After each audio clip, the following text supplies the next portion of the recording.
Good morning, students. Today we will go with the second semester of English grammar, and today we have to learn chapter number 5, that is verbs. So now what is a verb? You already know what is a verb from your smaller classes.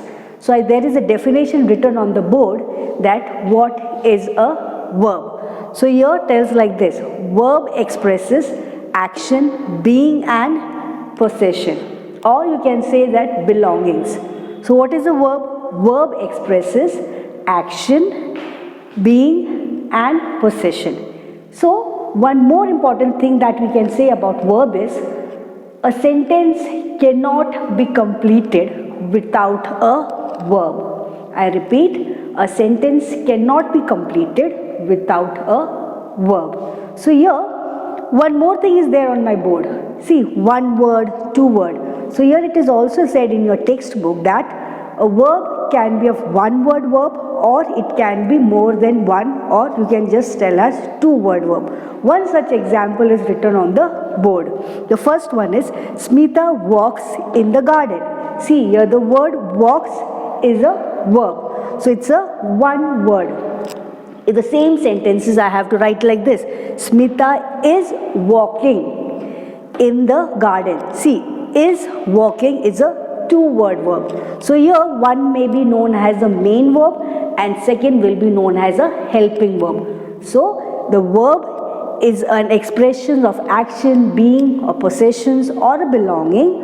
Along with that, it is very important to say like that a sentence cannot be completed without a verb. Now what are the different forms and how it can be used, we'll be learning in this chapter.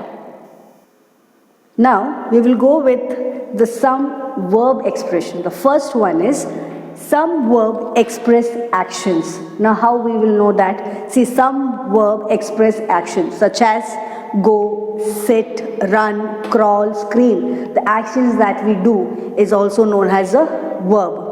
The second one is different form of the verb be tells us what a person or a thing. The second such type is a different form of the verb be tells us what a person or a thing is. Here the example is, are, am, was, were, being and been. So I will go with the third and the fourth one.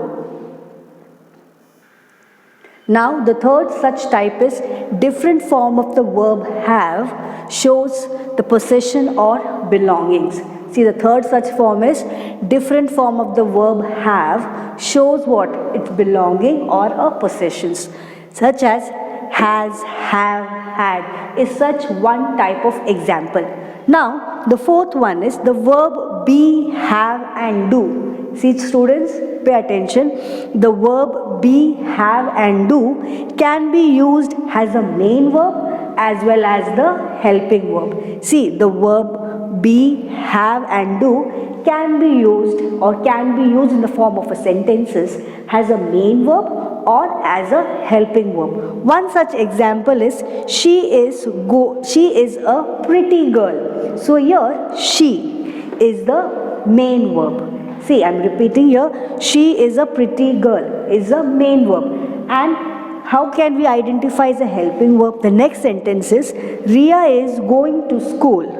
Riya is going to school. So here there are two verbs. In the beginning of the chapter, after the definition, I have told that the verb can be of one word verb or it can be of two word verb. The first one is this is only one verb. So it's a main verb. The second sentence is Riya is going to school. See, here is a helping verb and the main verb is going.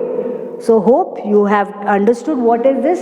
Is already there in your page number 20. Just go through it so that it will be easy. Now I will be going with the second topic of your chapter.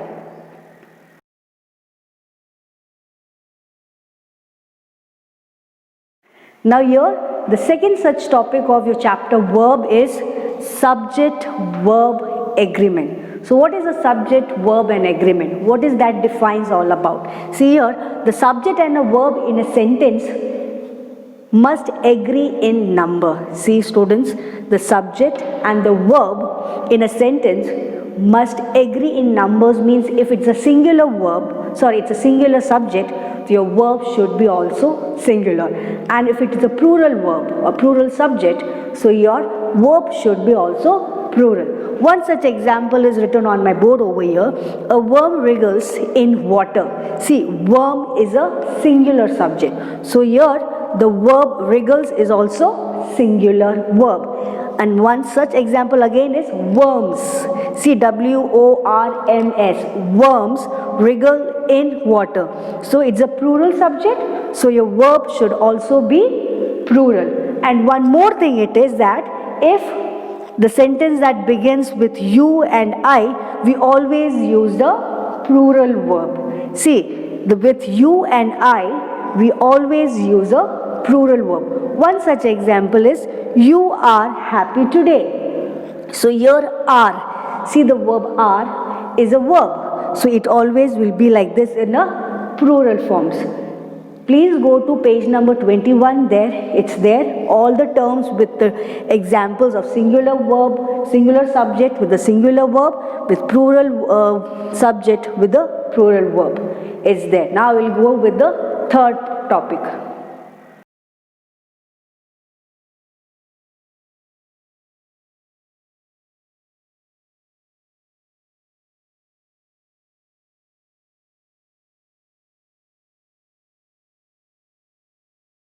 Now third such topic of chapter number 5 verb is transitive and intransitive verb. So what is a transitive verb and what is an intransitive verb? You will be learning in this topic. Before that, there is a sentences over there. The object in a sentences is the word that received an action of the verb. The object in a sentences is the word that receives an action in the verb. So here both the words are there. Object is there as well as the verb is there. One such example is there on my board. My father bought a blue car. So here bought is a verb and a blue car is an object. So what your father bought? My father bought. Bought means is an action. Bought verb. A blue car is an object. Now how to bifurcate whether it is a transitive or whether it is an intransitive verb. So one example is, see, a transitive verb always takes an object. A transitive verb always have an object in it. One such example is, the shelf holds. Do you think it's a complete sense or making a complete sense of sentences? No, it's an incomplete sentences.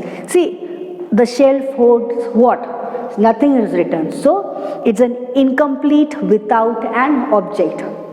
The correct form of sentences will be like this. The shelf holds 3 books.